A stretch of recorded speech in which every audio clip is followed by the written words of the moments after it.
Hello my dear friends, so today I'm here with a new topic। एक interesting topic आपका है जिसमें आपसे मैं ये पूछने वाला हूँ कि आपके विश्व की सबसे लंबी नदी कौन सी है। विश्व की सबसे लंबी नदी आपकी कौन सी है, ये आपके माइंड में क्वेश्चन आता है तो आपका वो आंसर कौन सा है। तो आपका आंसर है विश्व की सबसे लंबी नदी जो है वो है आपकी नील नदी है, जिसको आप नाइल रिवर के नाम से जानते हैं। ये नाइल रिवर जो है विश्व की लंबी नदी जो है, इसको प्रामाणिकता जो मिली है वो कहाँ से मिला है। यूएन के संयुक्त राष्ट्र के गिनीज बुक ऑफ रिकॉर्ड में इसको मिला है कि विश्व की सबसे लंबी नदी है। अब देखते हैं कि इस रिवर का उद्गम स्थल कहाँ से है। तो यह नदी जो आपकी है अफ्रीका में पाई जाती है, अफ्रीका महाद्वीप में। अफ्रीका महाद्वीप वही है जो विश्व का दूसरा सबसे बड़ा महाद्वीप है, सबसे बड़ा एशिया, उसके बाद आपका अफ्रीका है। अफ्रीका में ये कहाँ से निकलती है, तो अफ्रीका में ये आपकी ग्रेट विक्टोरिया लेक से निकलती है, ग्रेट विक्टोरिया झील से निकलती है। और ग्रेट विक्टोरिया झील से भी एक रिवर निकलती है जिसका नाम है श्वेत नील, और श्वेत नील ही उद्गम स्थल है उसका। श्वेत नील नदी ही वह धारा बनाती है किसकी, इस नील नदी की।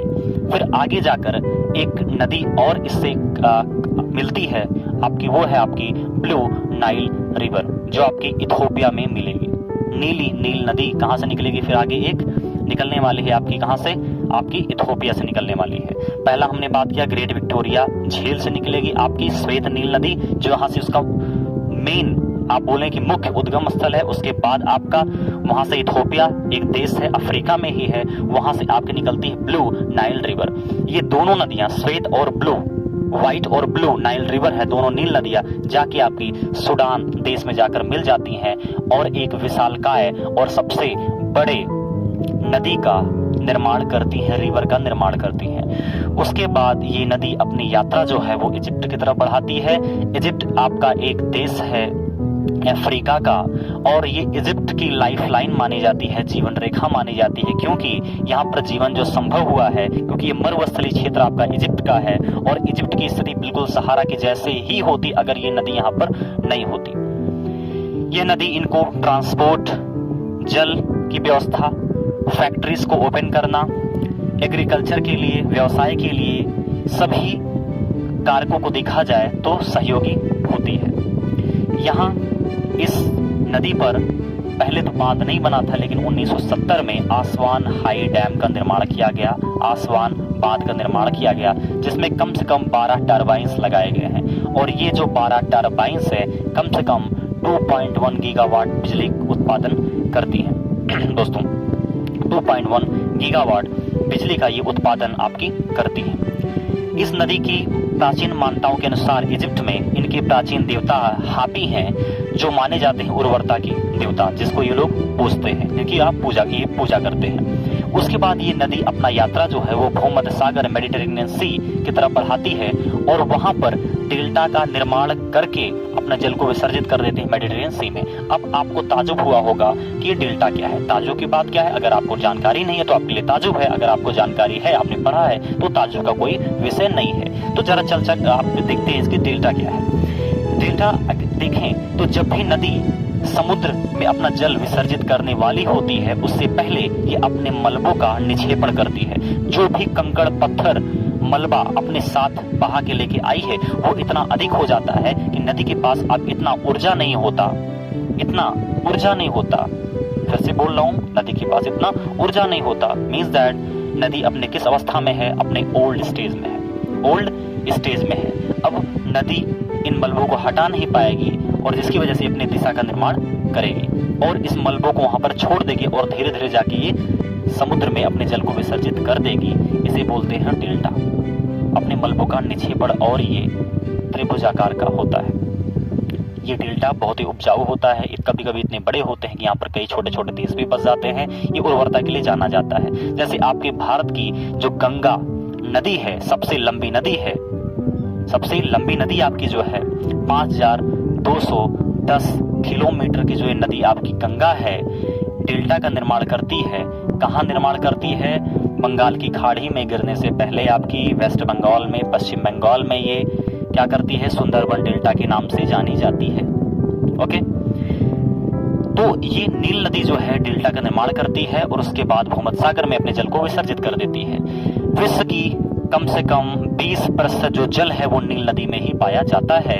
इस नील नदी की जो लंबाई है 6695 किलोमीटर तक ये क्या हुआ, फैला हुआ है, ये विस्तृत नदी है।